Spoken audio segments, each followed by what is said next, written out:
भारत में क्या खाद की खपत सचमुच जरूरत के मुताबिक होती है या फिर सस्ती सब्सिडी के कारण जरूरत से ज्यादा खाद खेतों में डाली जाती है? सरकार पिछले कुछ सालों से इसी सवाल का जवाब खोज रही है और इसके लिए जमीन के रिकॉर्ड और बोई गई फसल के आधार पर खाद डिस्ट्रीब्यूशन की नई व्यवस्था पर काम किया जा रहा है। लेकिन अब एक अंतर्राष्ट्रीय संकट ने इस पूरी व्यवस्था की सबसे बड़ी परीक्षा ले ली है। अमेरिका, इजराइल और ईरान के बीच बड़े तनाव के बाद वैश्विक स्तर पर उर्वरक सप्लाई को लेकर संकट पैदा हो गया है और जिससे खाद बिक्री के आंकड़ों में अचानक बड़ा उछाल देखने को मिला है। और इस घटनाक्रम ने यह सवाल खड़ा कर दिया है कि क्या डिजिटल कंट्रोल वाली सब्सिडी व्यवस्था संकट के समय वास्तव में काम कर पाएगी। मार्च और अप्रैल 2026 के उर्वरक बिक्री आंकड़ों ने कृषि क्षेत्र में एक नई बहस छेड़ दी है।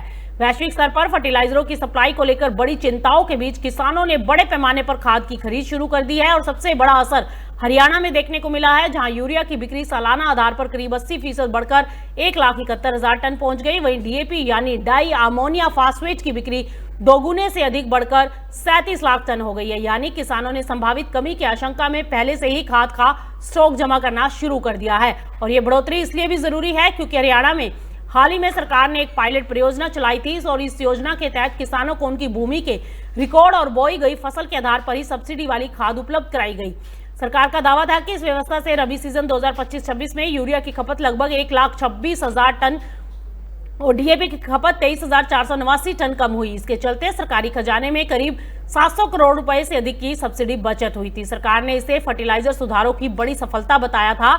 हालांकि वैश्विक सप्लाई को लेकर पैदा हुई अनसर्टेनिटी ने इस मॉडल की सीमाओं को भी उजागर कर दिया। जब किसानों को भविष्य में खाद की उपलब्धता पर संदेह हुआ तो उन्होंने बड़े पैमाने पर खरीदारी शुरू कर दी और इसका असर केवल हरियाणा तक नहीं बल्कि महाराष्ट्र, पंजाब, कर्नाटक, उत्तर प्रदेश और अन्य कृषि प्रधान राज्यों में भी खाद बिक्री में उल्लेखनीय बढ़ोतरी दर्ज की गई।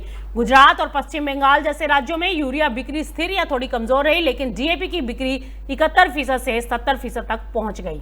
अब सरकार का उद्देश्य लंबे समय से उर्वरकों के असंतुलित उपयोग को कम करना है। कई क्षेत्रों में जरूरत से ज्यादा यूरिया उपयोग होने से मिट्टी की सेहत खराब हो रही है और इसी कारण सरकार भूमि रिकॉर्ड और फसल पैटर्न के आधार पर खाद डिस्ट्रीब्यूशन को कंट्रोल करना चाहती है।